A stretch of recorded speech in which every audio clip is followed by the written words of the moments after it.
Hi, everybody. It's Alexa Linton here, and we're here for a whole horse apprenticeship webinar. Tonight, it's me talking, and we're going to be exploring, being in the physical module here, we'll be exploring the impact of environmental factors, and I'm just going to do environmental factors. I also want to go through pieces around the nervous system and the impact of the autonomic nervous system in particular. As I was just talking about with Teicher, the idea of nurture versus nature, talking about a little bit about that and diving deeper. As it's the physical module, I also want to get a little more into the idea of the body as a structure and how that structure moves to promote optimal health in ourselves and our horses. So we'll look at that and the influences around stress. You know, what stresses us, why that stresses us, how that stresses us and our horses, and how we can actually start to shift the impact of those things on our systems. Yes. So that's what we're going to, in a nutshell, look at today, and it'll probably go various different places.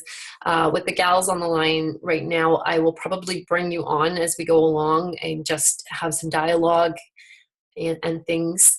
We'll also do some exercises around the breath and around rebalancing that autonomic system today.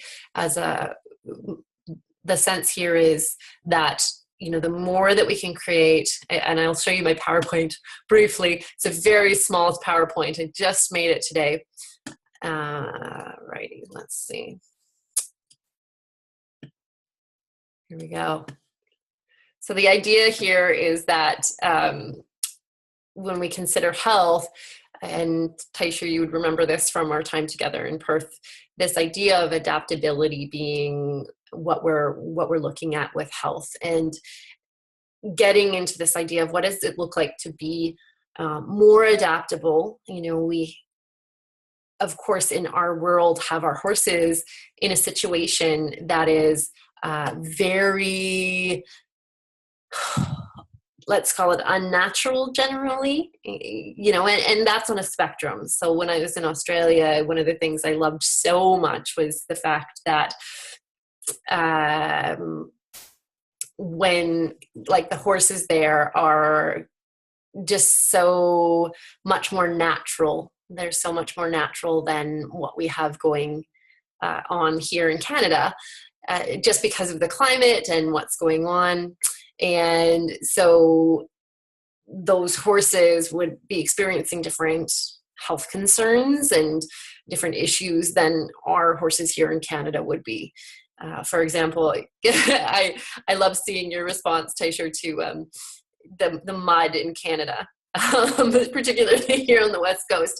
So you can imagine that the health effects and the environmental impact of something like mud up to your fetlocks every day would have on the, you know, the health of the hoof, for example, and, you know, bringing in that idea of the 5-element theory in Chinese medicine. That is a lot of damp. That is a lot of water element, of cold energy. Whereas in Australia, of course, you've got a lot more of the fire energy, a lot more of the heat and the dry. So climate-wise, more resonant with what would be the natural environment of many of our horses in the world. So that arid, dry environment.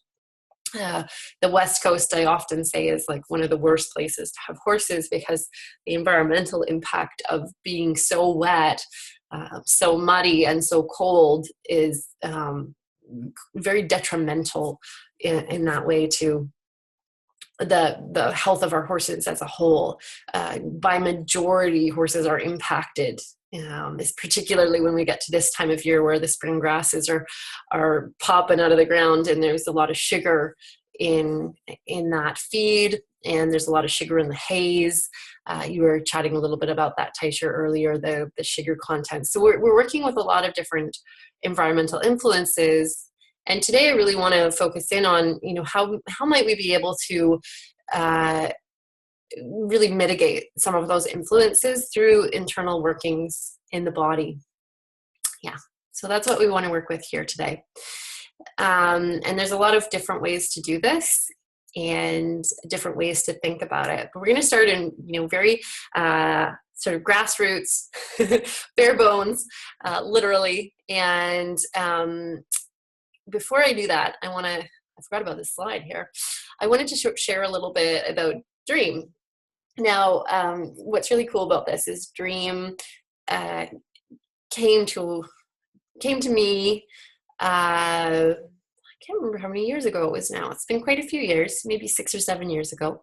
I had her for 2 years. And Dream came to me, and this is why I want to talk about the nature versus nurture, or in this case, I call it nature and nurture. It was the idea that Dream came to me having had a pretty rough life. Her name was actually Diamond at the time. And she had, things like lasso marks around her neck. She had a really big bump that was probably created by someone hitting her in the face on her nose. And she'd been a pack horse for many years. So she was very adverse to other horses being around her, and was very, very shut down. And you could almost say that she hated people at the time. She was about 18. So, and she was very fiery. You can see by her coat that she's sort of a very fiery nature. And, but she was very, very hard and rigid. So we were chatting a little bit earlier about one mare that Teicher has that just carries a lot of tension in her body quite naturally. Dream is a mare that actually doesn't do that very naturally. That was a nature influence. She had actually taken on a lot of tension. And so I bring Dream up to bring in this conversation and start to really unpack the conversation about nature and nurture. She's just one example of this. And the idea with Dream was that she had a lot of environmental influences impacting her health at the time that she came to me. But her nature was to be very vital. So her nature as a Arab Morgan cross, very fiery mare, was to actually be very, very much in optimal health and a very easy to balance horse. But her nurture was very, very poor up until this point. And at the time that I took her on, she was basically being slated to be put down because she was had been quite dangerous under saddle, which was understandable because she'd never actually been trained under saddle. And so once I took her on, my sort of role with her was to actually start to help her unwind the nurture impact. And so essentially, we're going to talk a lot today about this idea of the autonomic nervous system. And this is a nervous system that's running all on its own, and it's made up of two specific branches that work together. They sort of adapt together. So on the one hand, I'm just going to go down and show you here. We're going to come back to the bones. Here we go. So on the one hand, we have this idea of the sympathetic nervous system. I like to relate that to sympathetic stress, so SNS.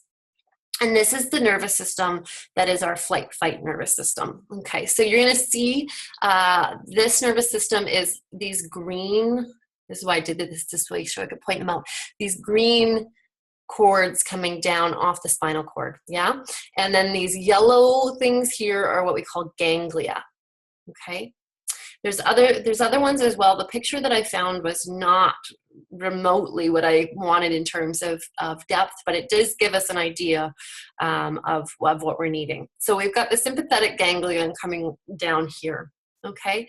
And on the other side of things, we have the parasympathetic nervous system. So we have the PNS, okay? And I think of this as the peaceful nervous system, so PNP.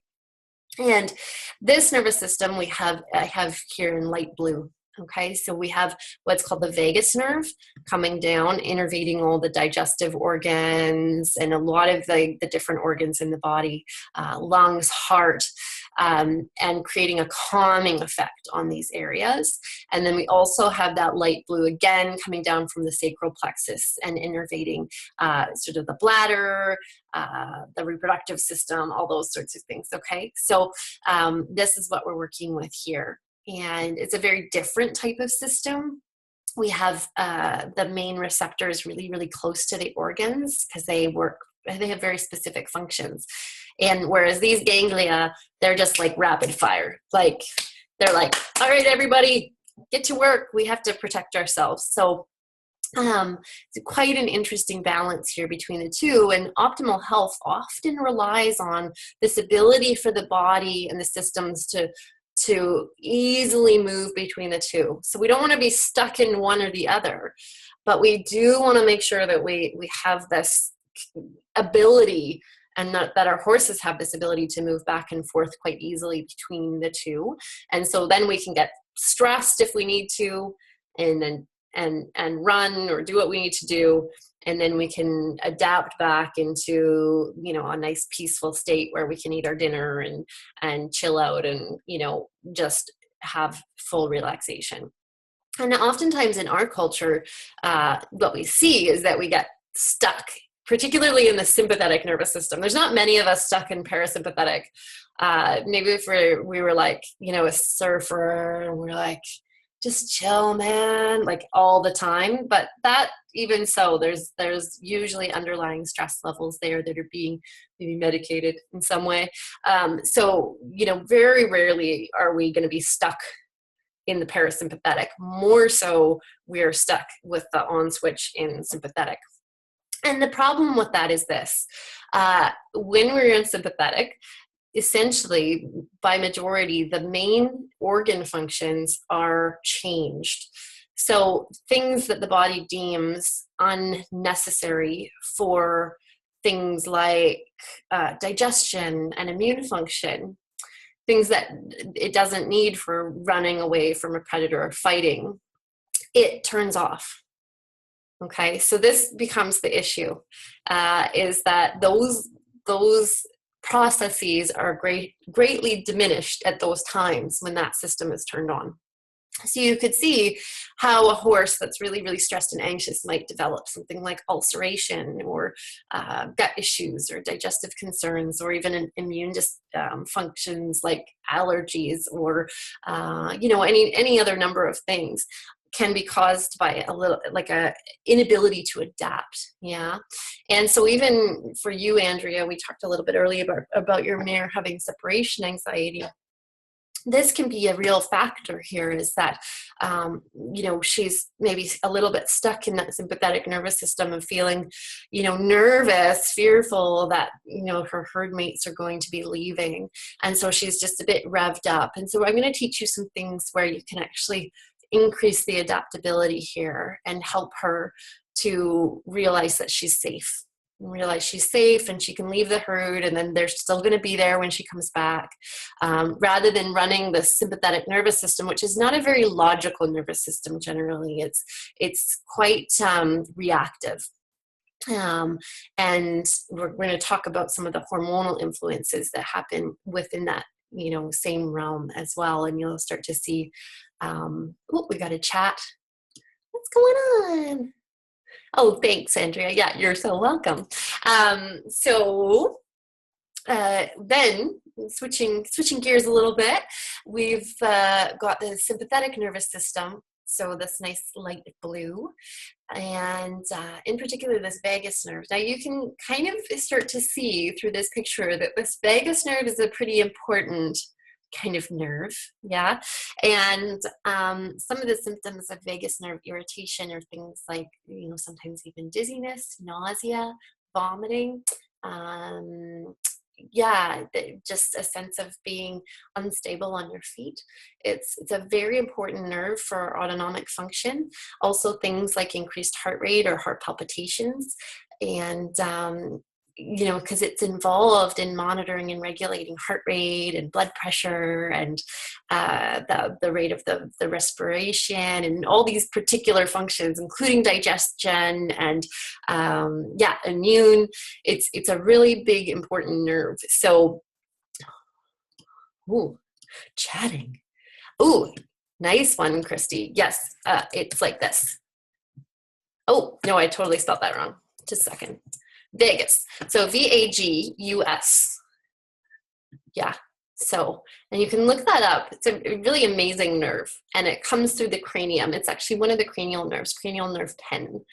Comes through the cranium and is very affected as well by cranial imbalances, interestingly enough, because it comes through the temporal bone. So if there's been any impact on the temporal bone, which is on the side of the head, it can actually impact this, the function of this nerve, and create some stress responses and things that are, perhaps a little out of the norm, or, some strange symptoms. So it's an interesting one to work with. And this is something I've been quite fascinated by within the osteopathic training that I'm doing, because it's one of the things that we concentrate on very a lot, because you can imagine if it's not working well, it has a huge impact on the system. So yeah, right, Christy, we had talked about that, hadn't we? Yeah, so Christy and I had talked about the vagus nerve and some of the things that were going on. So yes, it is impactful, in very odd ways, and that we don't always think about. Yeah. Awesome. So the other thing I want to talk about here, and in terms of the skeletal system, do you like the images that I created today? I'm pretty excited about them. Yeah, except that I somehow erased like one line out of the front legs. I don't know how I did that, but but otherwise I'm pretty impressed. I want to just share around the bony structure here, just to be all over the map. That this is something really important for us to know, is that the skeletal structure of our horses, because it's very interesting. So in general, you could actually stand this horse up and their bones would be the same relative position and somewhat the same size and shape as ours, and they would also have the same name, interestingly enough, which is pretty cool. Horses, understandably, have more vertebrae because their backs are really long. So the cervical vertebrae, we actually have the same number. We generally have 7. And this can change. Different breeds, depending on the length of the back, like really big breeds like Clydesdales or huge warm bloods, this can actually shift. But these are sort of in general numbers. So we've got these great big cervical vertebrae here in the neck. And then we come into our thoracic vertebrae. And we actually there's 18. So that's a lot more than us. We have 12 as human beings. So you can actually see, like, even looking at the vertebrae, major differences in shape and size depending on function. So these are developed over time to really work with the function well. And then we come into the lumbar vertebrae, which were much larger, and you can see why. So you can see that these thoracic vertebrae are actually supported by the ribs, okay, and the rib cage and all the musculature around that. But when you get back here to the lumbars, they're just like kind of hanging there. Right? There's a lot of stability needed. This is why we have all our abdominals and things and stabilizers of the spine to help with this. And we're going to be learning about those in our weekly posts and as we explore muscles. But we have either essentially 5 or 6, usually 6 lumbar vertebrae in horses, sometimes 5 in Arabs. Yeah. And we have a corresponding number of ribs to thoracic vertebrae. That's why they're called the thoracics. And then we come down here and we have this bone that looks like 5, essentially, you can't see the one, but it's essentially 5 bones, but they're fused. So this is a pretty interesting bone. This is called the sacrum. And there's often a lot of issues going on in the little sacrum here. And we'll talk a little bit more about that as we go along as well. And then we come into the coccyx and the tailbone. Very interesting here, though. I'm just going to do a brief overview of the bones, because being the physical module, this is like really the nitty gritty of this. And I encourage you to get curious about this and go and palpate your horses. I mean, Teicher, maybe not Bumpy, but like other horses. They'll love this. Palpate your horses and feel the different bones. and feel the different ridges of the vertebrae along the back. You can even count them from the withers down, yeah? Feeling the ridges here, you can actually palpate up here on that ilium and feel that crest, yeah. And this is the horse's pelvis, and it's very interesting to compare it. You know, go on and do a little Google search of a human pelvis as compared to an equine pelvis. Super interesting to see how function changes. So as a human coming into bipedal, the way that our pelvis needs to be formed to support that kind of weight bearing is quite amazing. And so for a horse, given what they need to support in the body weight, their pelvis is shaped in the way that is necessary to do that. Yeah. So I promise I'm going to come back to my nervous system tangent, but I just want to overview this a little bit more because this is going to give us a really good idea of how the skeletal system and the nervous system actually do their work together, and how the skeletal system can maybe even impede a little bit or help the nervous system. Okay. Cool. Bear with me here. So coming down here, we've got the, just like us, the femur. Okay. So you can see we've got a little patella here. This is what we call the stifle joint, right?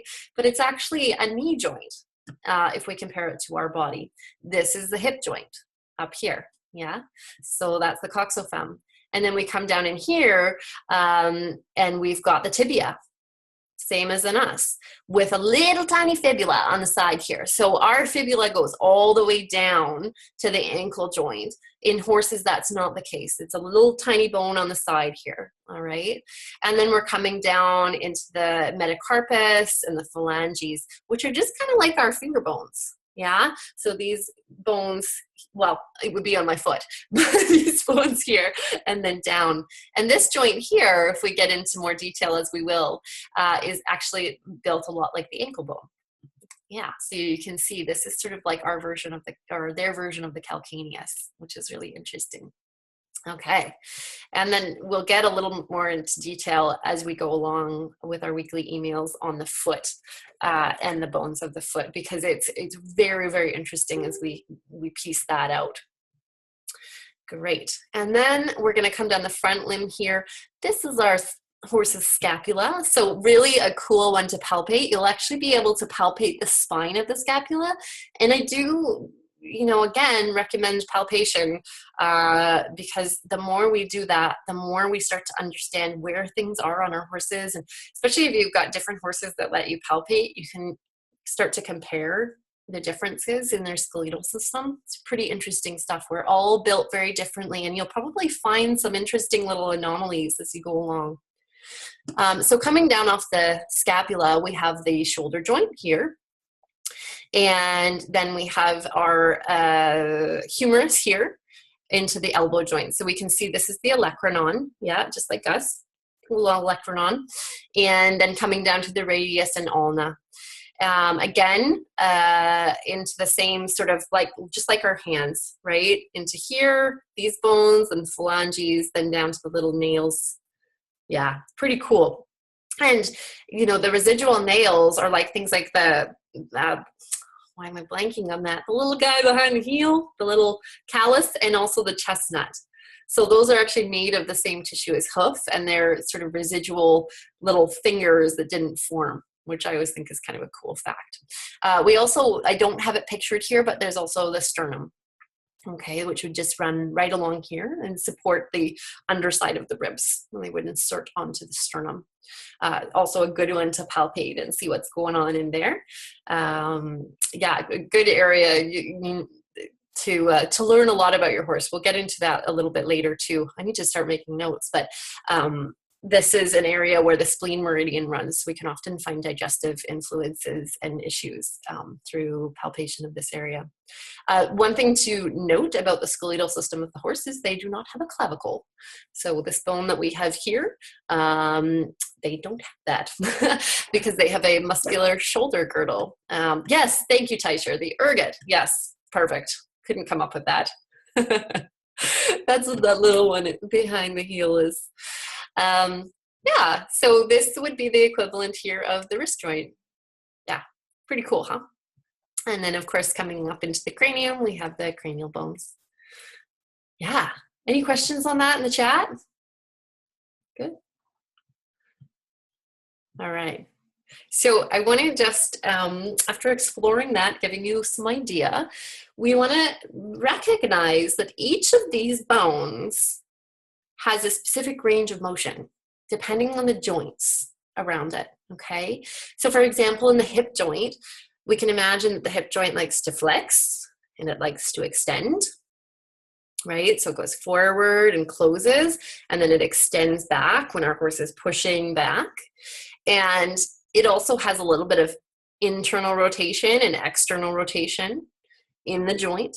And it also has a little bit, you know, we can actually pull our horse's leg away from their body, which is called abduction, and we can push it a little bit back into the body, which is called adduction. You know, not a lot of that range, but it's there. So these are the ranges that that hip joint likes to go through. And every joint has those ranges, some more than others. Hip joint is probably one of the most flexible, as well as the our little elbow joint here. And up into the shoulder joint. Those are going to be, you know, our more flexible joints. But even things like ribs have ways of motion, you know, ways that they like to move. So in the ribs, I just want you to actually feel this in your own body, and we're gonna talk about it a little bit. So with the ribs, if you just place your hands like here-ish on the side of the ribs and take a nice deep in-breath, I just want you to notice what your ribs do. What do they do on the inhale, and what do they do on the exhale?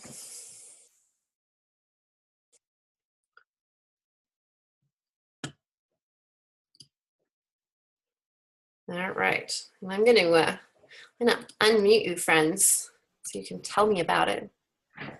So what do they do? Anybody? Oh, unmute, Taisher. What do you notice? The expansion and contraction. Absolutely, right? So on the inhale, they go kind of like this. Yeah. And then on the exhale, they come back, right? Oh, it's okay, Christy. Aw. We're glad you're tuning in, though, from work. Woohoo! Yeah, so we have this kind of, sorry, I'll be quiet. We have this kind of movement. Now, what is actually happening is we get a slight, and just feel this, we get a slight external rotation, like this way, okay? And then it's, on the exhale, a slight internal rotation. Does that make sense? Yeah. Yeah, so like a little bit like this. Okay, so if I go back to this other nervous system photo or picture,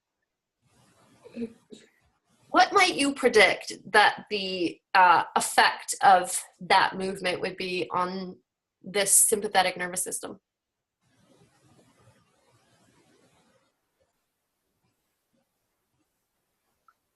As you can see that those ganglions, where are they sitting?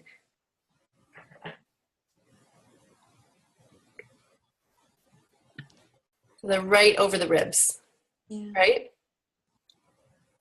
So they actually sit right on the rib heads.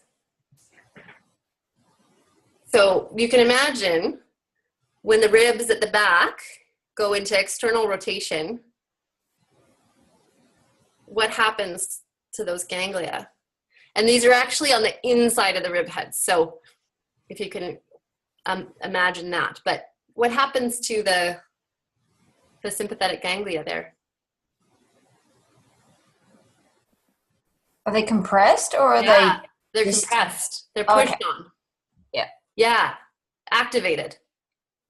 Mm-hmm. So we get activation of sympathetic and relaxation. That's why, so if you just notice, take that deep inhale again, and then take an exhale. Which one is more relaxed. Which one is more relaxing? The exhale. Yeah, right?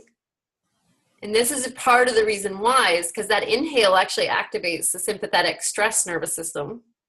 And the exhale is like, parasympathetic, sympathetic, parasympathetic. So hence when they blow out, it's Yeah. a big relaxation. Okay. Yeah, exactly. Right. So that when your horses are like, Yeah. it's like this big release, right? And you see that, like if you're doing body work on them or something, and they do this like, like sigh, it's like, okay, we're on to something good. Awesome. Yeah, because they're relaxing those sympathetic ganglions. And it's so interesting because there's certain things that cause these ganglions to kind of stay in tension, right? So if we're stuck in a stress response, we're feeling anxious, but we can actually work with that process as well to release the body, even by something as simple as bringing our attention and awareness to the out breath. That makes sense? Yeah. Yep. Yeah, because it's like all of a sudden, and this is why, one of the big reasons why we just hear over and over and over, like how many times have you heard like, just breathe, like just like work on your breath, like annoying numbers of times, I'm sure, right? But we even see when we're with our horses and we're focused on our breath and taking those nice deep exhales, that they relax more, right? Yeah. And it's interesting when you think of like the stress response, what do we tend to do? So if someone came up in front of you and sort of shocked you, what would be your reaction? Right? Yeah. So what are you doing to your ribs? Your ribs are going external rotation. And those sympathetic ganglions are like, all right, what do we need to be scared of? Yeah.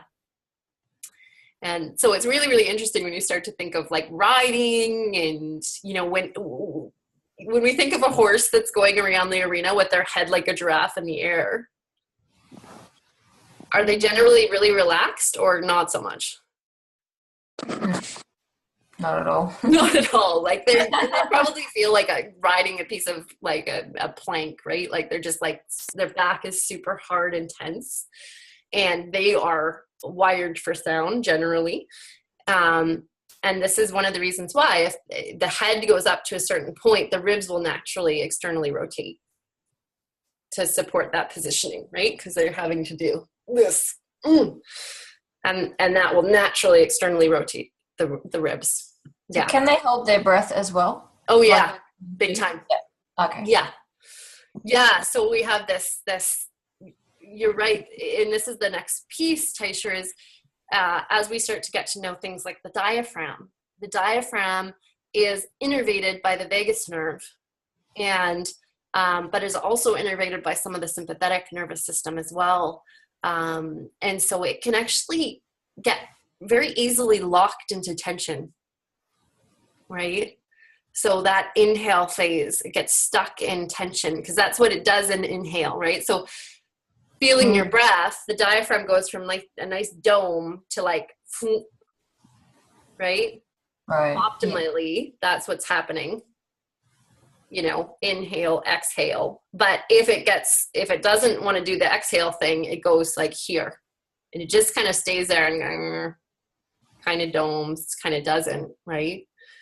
But there, we get other issues happening there because the diaphragm's job is actually to maintain pressure gradients and to create drainage out of the abdomen, right?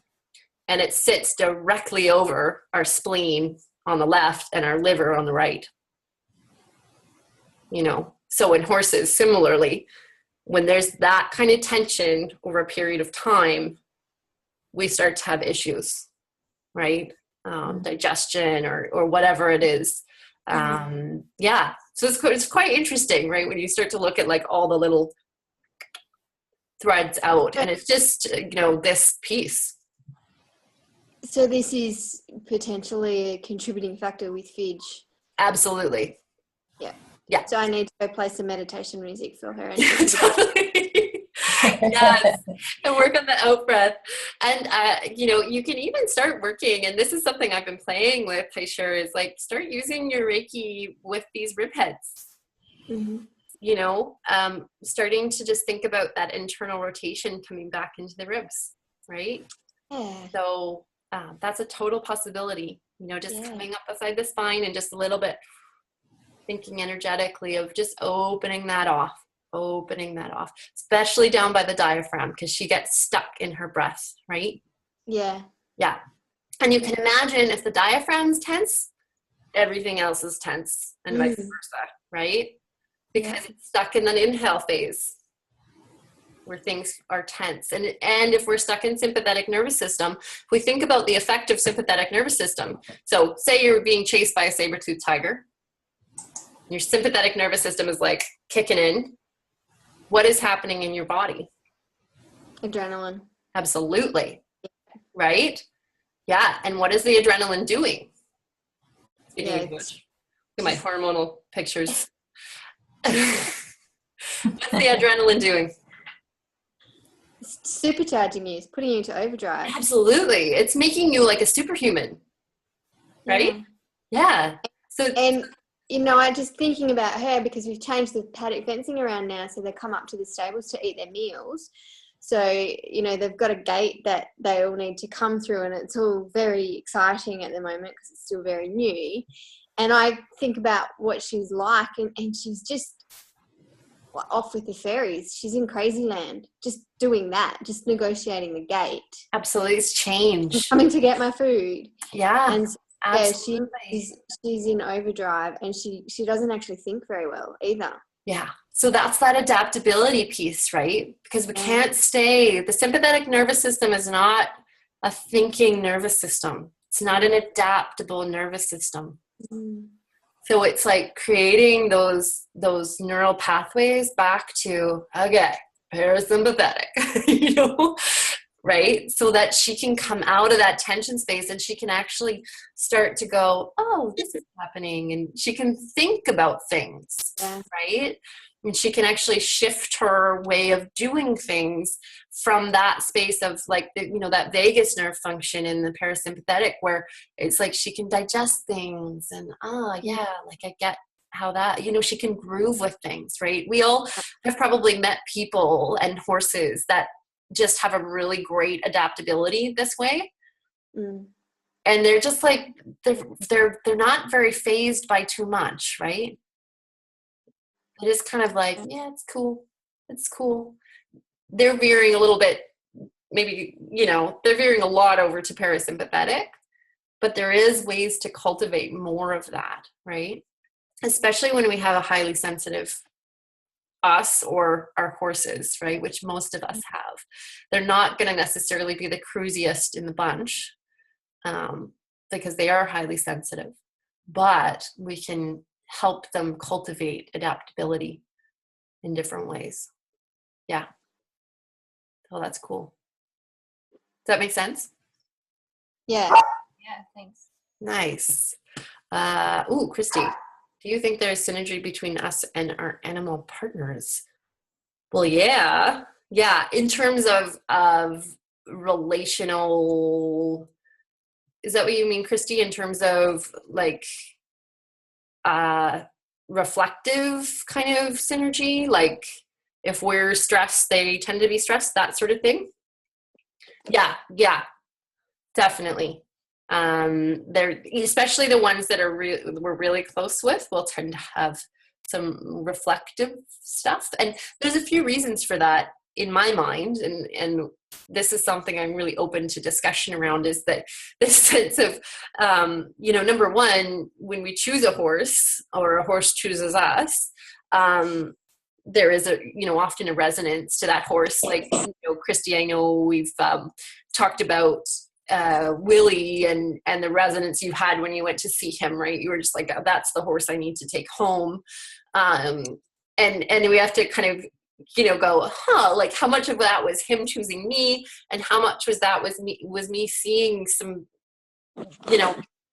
or not seeing potentially some of the things that were already going on with him within his nature, and being attracted to that, you know, and there's lots of different kind of understandings of that. Sometimes it's this idea that we're, you know, we choose each other to kind of work through our stuff together, you know, if we look at it from a more spiritual perspective. But yeah, there's different reasoning, but I do see that for sure. And also with horses, because they're herd animals, our physiological state is very important to them, because we're herd mates, right? So if we're like really tuned up and anxious around them, you better believe that they are going to be picking that up, you know, annoyingly so. Yeah. So this is yet another reason why, you know, our personal work is so critical. Yeah. Yeah. Does that make sense? Yeah. Totally. Okay. Yeah, do so, Christy. That would be great. Yeah. So we've got this rib movement, and we've got the parasympathetic and the sympathetic doing their thing. And we're wanting to cultivate this adaptability. And a part of the way that we can do that is through the breath, very simply through the breath, just paying attention and being mindful, particularly when we're with our horses. And I want to open this up. So just have a little thought here as I go through some of these things that we can help, ways that we can help. I've ways that you work with your horses to help on this level as well. I want to just open this up to some discussion and suggestions and things as we go along. Okay.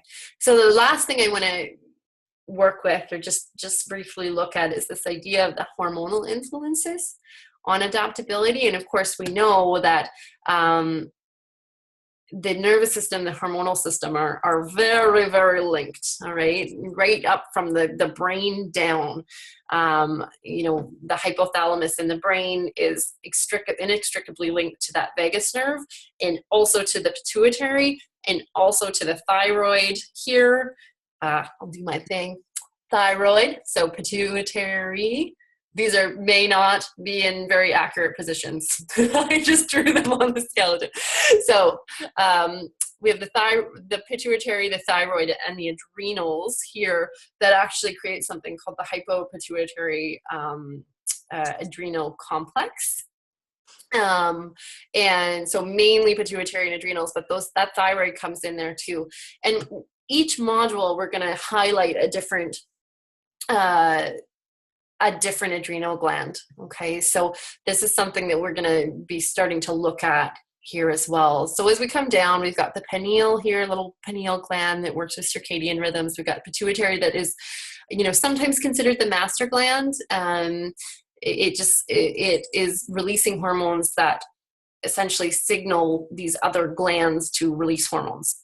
And then we have the thyroid here that's very heavily involved in things like metabolism, and it has countless functions, as we tend to find out when we have thyroid issues.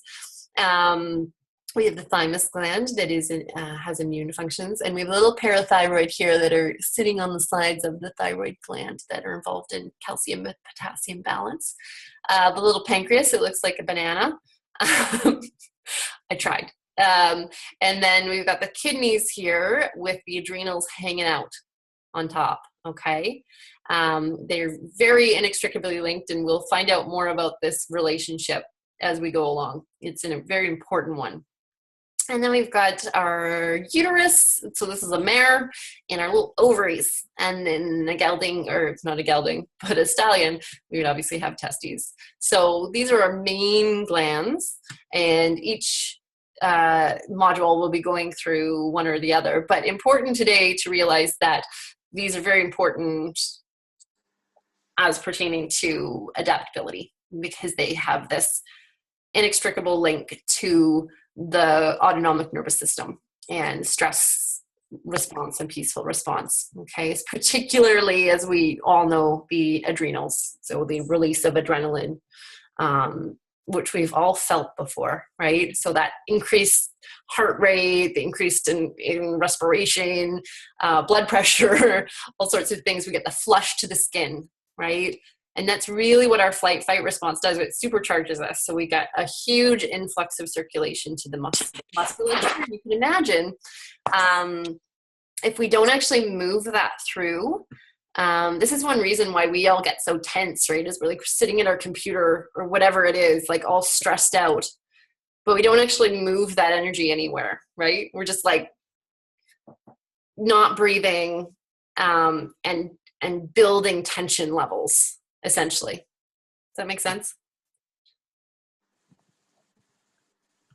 All right. So back to dream briefly. You may not know this, but Dream now lives with Carmen, who is a part of the apprenticeship, and is a very happy camper, as you can see here. And we want to come back to this conversation of nature versus nurture as you just sit in pondering of the ways that we can cultivate adaptability, and we're going to come to that in a moment. But Dream was an excellent example of this nature versus nurture question. And, you know, by majority, I realized through my work with her that was much more nurture and actually had quite a good nature thing going on. So she was blessed with good genetics and heredity. So that once we cleared up a lot of the trauma through the nurture piece and the you know, sort of environmental effects of that, impacts of that on her stress levels, she was able to come out of her sympathetic nervous system response. She would literally go glassy-eyed for, you know, large chunks of the day, just gone. And she was able to gradually soften the tension levels released through body work and lots of cortices, lots of breath work. We did positive reinforcement training like clicker training, lots of just easy movement like walking together out on the trails. All of that helped her to start to dismantle those tension patterns that had been built up over her lifetime. Some horses like Fidget, I would say Taisher is a little bit more of a nature horse in terms of her tension levels, if that makes sense. So she sort of comes by it a bit honestly, you know, her breed. My sense is there might even be some hereditary kind of trauma that's been carried down the line, and just a natural way that she carries herself, the type of girl that she is.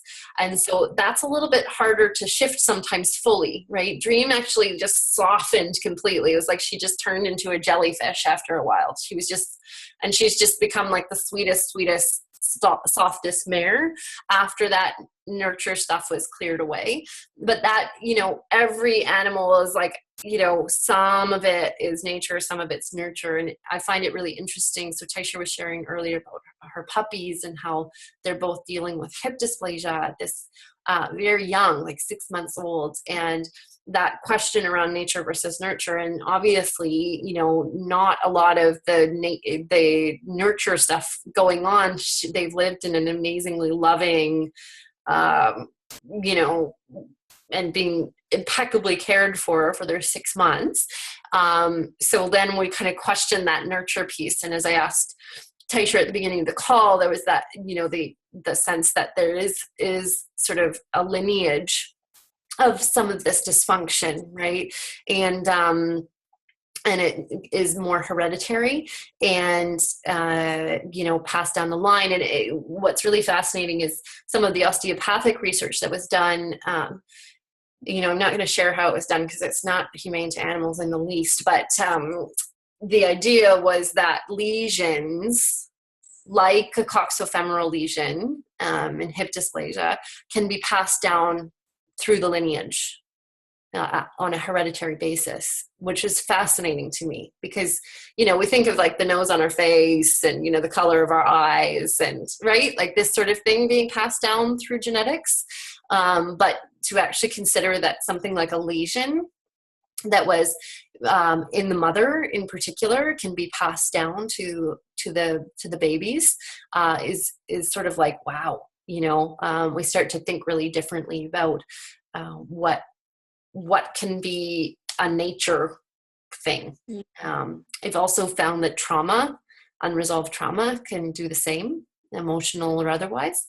So, a horse that naturally carries tension or anxiety, there can be unresolved trauma in that lineage that can create that nature piece.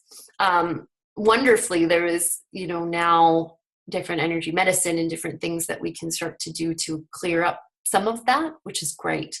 But it is a little bit harder to shake than the nurture stuff that does go on. Yeah. So you can see Dream is happily her environment now as well, going from pack horse, sardined in with a bunch of other horses, to living on her own, which she actually absolutely adores. This is not an environment that every horse would benefit from, but she loves it, and she lives on a little island with lots of bald eagles, and she has her own little barn. And she doesn't have to compete for hay or anything, and she is just as content as can be. And she is not ridden at this point at all as well, and that, I think, also contributes to her being a very happy gal. And she also has a mama that talks to her, so that helps too. Yeah, so that's the story of Dream, which is pretty cool to have that kind of happy ending. Yeah. Sweet. So we kind of talked about environmental influences. I would love to just pose that question to the gals on the phone. I think, Amy, are you here? Hear me? Oh, yes, I can hear you now, Amy. Yay. Okay. Awesome. So I would love to just open up to you that are on the line here around some of the things that you love to do for your horses to cultivate this adaptability. So it could be something that you do just in your working with them, or something you do as a healing process, or is there anything that you have found success with in terms of cultivating this ability to move more freely between a stress response and a peaceful response? I've been working with one horse at therapeutic riding in particular. Mm-hmm. He's very much in flight response most of the time. Yeah. So I've done a lot of just relaxing work with him. And what does that look like, Amy? Just doing energy work, just basically sort of communing with him, like letting him know that he doesn't need to worry about things. Yeah. Terrible at holding his breath all the time. Yes. Breathing very shallowly. Yeah, that's another indication. Hey, when they breathe, like really, Mm-hmm. You could hardly see him breathe. He breathes. So. But I stood with him probably 15, 20 minutes one morning, just with my hands on his ribs, just breathing with him. Right. And they got him to the point where he just sort of sagged to the ground. He relaxed so much. Wonderful. That's so great. Thanks, Amy, for sharing that. I appreciate it. Yeah, absolutely, Andrea. Great question. Yeah, so energy work. I mean, this is a very broad topic. What is energy work? I love it. It's my favorite. Yeah, and it can be as simple, Andrea, as really just putting your hands on a horse with positive intention. Like, really, we are doing energy work all the time with our horses.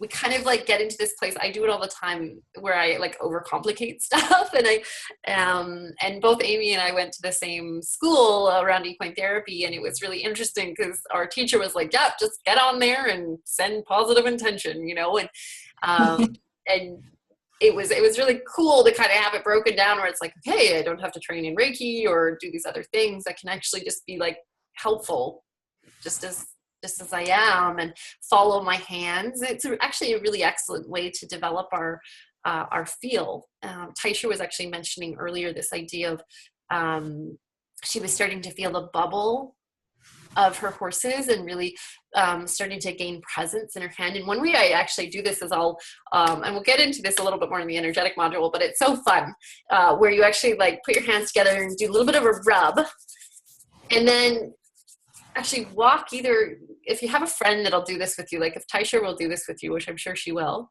you can actually walk towards her with your hands up like this and just start to feel the sensation in your palms as you're intentioning, just checking in with her energy field.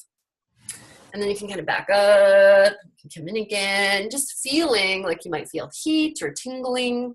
And it's just a really like fun, cool exercise to start going, oh, there's something going on there. It's interesting. And then we can also do that with our horses, where it's like we will do the same thing, and then we'll kind of walk up to them and we can actually say like, okay, where's your sort of outside bubble?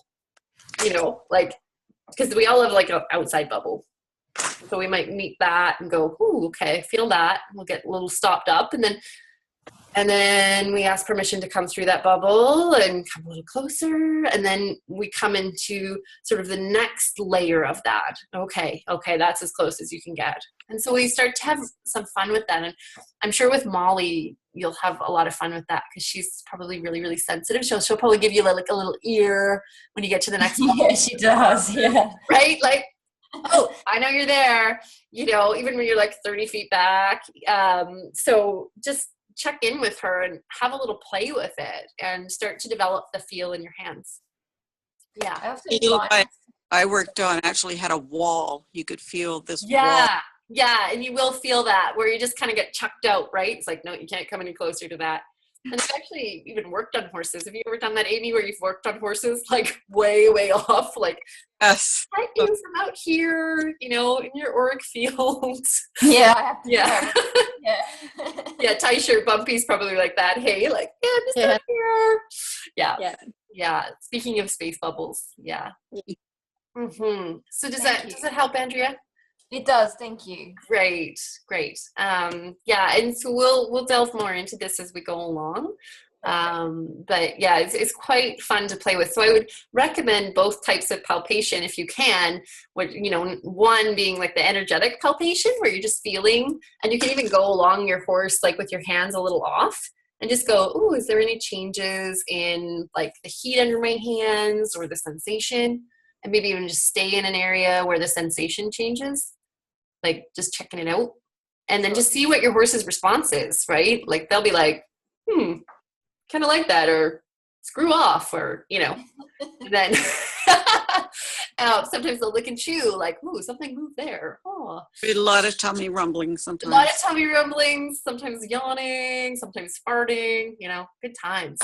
It's interesting because sometimes I feel my hands like light up. You know, and I'm like, okay, well, energy's flowing. So, and then I'll just offer it, and she'll just place herself where she wants to feel it, and then she'll move away when she's ready. So it's just really interesting. Same thing. You're already doing it. Perfect. You're already doing it. That's awesome. And then, as I was going to say, the other palpation that you can work with, as we talked about earlier, was on the bone, like that skeletal system. Yeah. Like I really realized that that's an area, because I'm so trained in the energetic that I've actually had to learn more about palpation. That's my new area to learn. So I highly recommend going in and starting to feel the bones and feel the quality of the bones, you know, and the muscles around them. It's super interesting. And it's just another way to get to know your horses.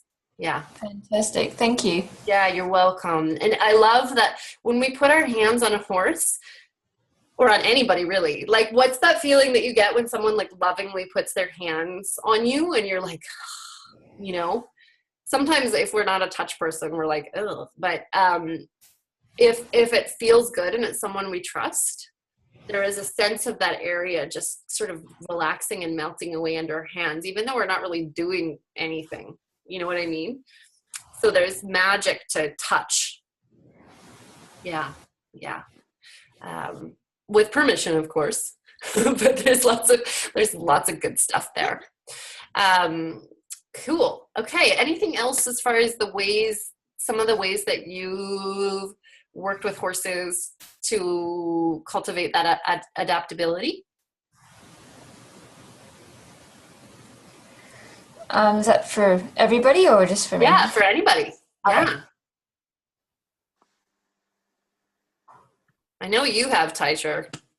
Yeah, but that would take all day. It's true. Of how I've gone from disaster to dream. I I want you to write that story on the Facebook page, please. I had to write a book. I think you do need to write a book. Yes, absolutely. Any like mini little tips? The biggest thing has been slowing down. Yeah. Absolutely. Just especially for bumps, it's just been slowing down and just waiting. You know, we're so human. We're so busy in our minds, and you know, we've got to be here, we've got to do that, we've got so much we've got to get done today, and that we don't actually slow down and wait for them to offer up whatever's coming up for them, you know. Totally.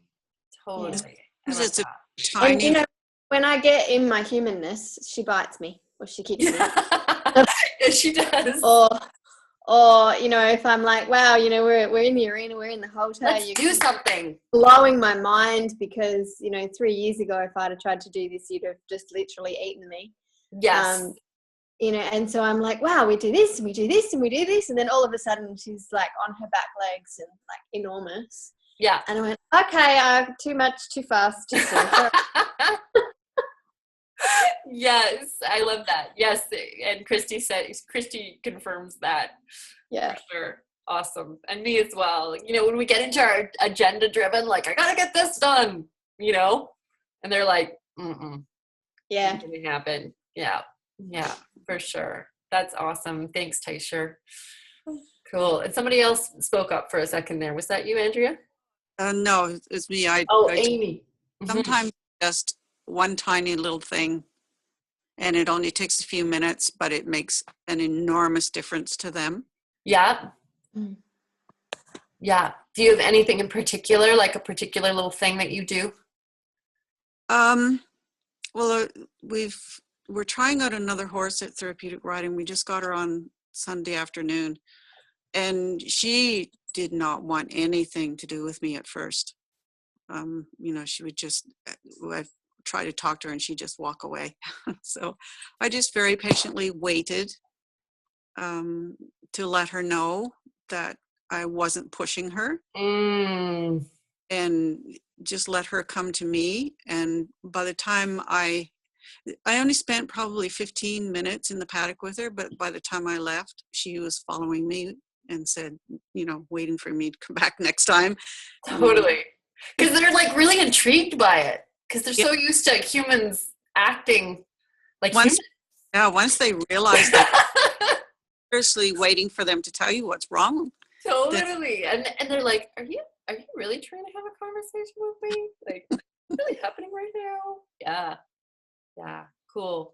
Yeah. And it can be so it's so human of us to overcomplicate shit, right? Like, exactly. Yeah. Just like make it like this big thing when really it's just like, go stand with your horse, or like go sit your ass in the paddock and hang out. Like it can be just such a small thing, but it cultivates so much trust, right? To just take that whole like pressure agenda driven thing out of it and just go, hey, like I'm really curious as to, you know, this connection and what can happen here, you know. Yeah, really, really awesome. Cool. So yeah, these are all ways that we create adaptability, and also that we, you know, build that connection so we start to understand what the environmental impacts are that might be creating stress, right? That might create that swing into the sympathetic, and how we can start to build, like I always think of neural pathways, like, you know, say a horse has been like Fidget, for example, Taisher, you know, she kind of has like a super highway into the sympathetic nervous system, right? Yeah. Where it's just like a really easy jaunt over there. And so we actually want to kind of cultivate, you know, it's like that little deer path through the woods, you know, and we want to, you know, take that trail enough that it becomes an actual trail, right? Yeah. Rather than just like having to awkwardly climb through bushes. It's like, oh, I can actually go through here easily, and more because we're starting to, you know, actually create a path. And so that's sort of, you know, some that consistency and just helping her to we talked a lot when Taisha was at my a workshop with me in Perth about this idea of becoming an anchor for our horses, and Christy was there as well. And so it's that sense of, if I'm doing my work and I'm breathing nice and deep and I'm really grounded and I'm in my parasympathetic, that actually helps to anchor our horses into that experience. They're like, oh, that looks good over there. I like that. I like that. Let's go there. Right? Yeah. Andrea's Molly was an example of that on Monday.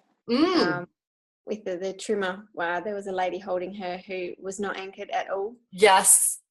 Molly was like a horse kite. And when I got there, she looked at me and she went, I'm going with her. And she probably was like, yeah. Oh God, it's been so stressful. George, you're here. She just looked at this other lady like, no, I'm going with her. Oh my gosh, yeah, right? It just takes so much peace in that, right? Because if we think about like a really good herd leader, they're not like the bossiest, and they're not, like they're the most anchored. They're the most kind of like, and the other horse is like, oh, I trust that. They're just so chill, and they've just like, they're so present, and right? It just feels good. So yeah, awesome. I'm going to leave us today. Andrew, do you have any suggestions or things that you do or to kind of cultivate this piece? To be honest, the biggest struggle for me is bringing myself into that place. Mm-hmm. Yes. You know what I mean? So totally, I know what you mean. Yeah. It's been a lot going on for me, and I've been forced to really look at myself first before I go anywhere. So I think for me, I'm working right now on trying to be in that place before I go try and be with them, because often I've offered it and they've said, look, I don't want to be around you because you've got too much going on and I need to still myself. Totally. Okay. Yeah. Well, this last little technique will be perfect then. Because it's for us, but it's also for them. It's perfect. Awesome. Yeah. So I want to just end the call today with a little technique that I love from the Body Talk system. And I'm not technically supposed to share it, but whatever. It's so awesome. I just have to. So it's called switching. And it's around this idea that when the brain gets really overwhelmed, there is often places that switch off. So the brain kind of goes into its own little coping mechanism and parts switch off. And also it's around this idea of creating more adaptability between parasympathetic and sympathetic. So really bringing us back to that peaceful space. Yeah. I've also found it very handy for cultivating what I call the no response. This is the part of me that likes to take on far too much. So this technique has been very handy for helping me to say no to things and really being able to see where it's just too much. Yes. So what you're going to do, I'm just going to follow along. You're going to put your fingers on what are called the K27s. So they're kind of sore points, and they're right beside the sternum and right under the clavicle. You usually know that they're there because they hurt. Okay? So get those ones first, because the next ones force you to close your eyes. What we're going to do, I'm going to run you through this. We're going to put our fingers over the eyes. Don't do it yet. And then what we're going to do from there is come up and tap. So nice deep breath here. You're going to put the fingers over the eyelids, not on the eyeballs, on the eyelids. Slight pressure, like so you can see maybe 1 star and not 20. And you're going to breathe nice and deep.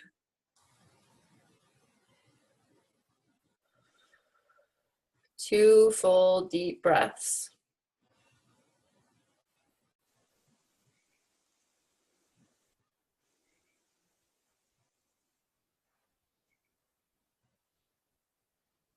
Let's take a third just because.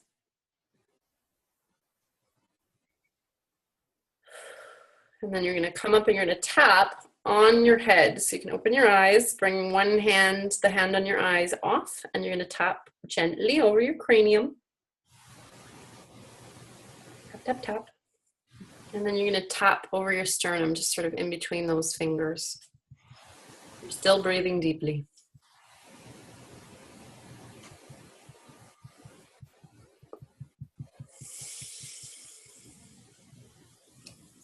Good.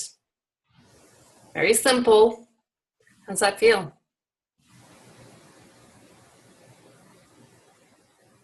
Very anchoring. Yeah, hey? I like this one a lot. How does that feel, Andrea? That was good. Made me really kind of, whew. Yeah, I know, right? It's like, what happened? Yeah. Yeah. Right. This is an excellent one. I use this if I'm starting to make mistakes, if I'm really overwhelmed or even slightly overwhelmed. When you're stressed and you start to like spell things wrong and you know what I mean? Like drop things and just get really kind of Just can't. Right? Out of your body and Out of brain. Super important at those times, just re-anchoring. And if you want to do it with your horses, you can actually do it on them as a surrogate for them, right? Okay. So you're going to do it for you, and you can even do it for you first. Get ready, and then come back with them in mind, okay? So just imagine, okay, I'm doing this for you, whoever it is, and then do the same technique on yourself, just with their picture in mind. Yeah? Yeah. They don't even have to be there. It helps initially for them to be there because then you can watch them and see them lick and chew. But eventually you'll be able to do it without them there and, be really helpful from a distance, which is really cool. Brilliant. Yeah. Thank you. A little energy medicine for your toolkits. Yeah. Great. Because I use the cortices balancing a lot. It's amazing. Yeah. So cortices and then this is like killer. So good. So good, like, because you get the brain balance, like hemispheres coming together, and then you get this other brain balancing. It's amazing. Yeah. So can I ask a question on that? Because cortices, to be honest, for me, at the moment, I don't feel has a big as effect, say, as what we've just done. Totally. Yeah. But having said that, I have worked with EFT before, and is it one of those things where you, at the beginning, if you don't feel things, it's not that it's not shifting stuff, it's just not come up to that level. Exactly. Yeah. Usually I find that like with cortisone, generally it starts to kind of, and especially if you combine it with this one, you might see more results with that. Sure. Yeah. It'll be interesting. Just experiment. Maybe cortices isn't your thing. It's okay. Right. I always go with like what works, but what they do find is that, working with cortices first and then this is really has been shown to be quite optimal. So yeah. Well, the one thing strikes me, and somebody shared an analogy with me before about EFT, because when I was first introduced to it, I thought, I don't really feel anything. Yeah, but they totally. It's like taking the plug out of a full bath. Absolutely. And it takes a while, right? Yeah, to come down, and then all of a sudden you've got these big releases going on. And you go, wow, okay, it's starting to have an effect now. So absolutely. When I first started body talking as well, it's like body awareness. Like when I first started body talk, it took me like seriously, I think I was like a year and a half in before I started feeling anything. And then I like literally had this moment on the table where I got so insanely angry. And then I like diaphragmatically sobbed for 20 minutes, like had to leave the classroom. I was just like, like, it's like, yeah, that it was before that I hadn't felt anything. Like it was like, does this stuff really work? Like, so yeah, it takes time. Cool. Okay. So just be patient with it. Yeah, for sure. Fantastic. Please. All righty. Any other questions before we stop? I'm going to stop the screen share here so I can see all you beautiful people. There we go. Cool. Does that feel good? Awesome. Thank you. Nice place to end. I'm so glad that Christy and Andrea, you got to stay on here. Yes. Despite the working. Yes. Such a good influence. I love it. Yes. Andy, are you at home? No, in the office. You're in the office. Good job. And Christy too. I'm about to leave. It's awesome. Thank you all for coming on, and I'm glad we had both Canadian and Australian influence today on the call. And just if there's anything question-wise, just go to the Facebook page. It's so fun to answer stuff there and start a discussion, because then everybody can see and join in. So yeah.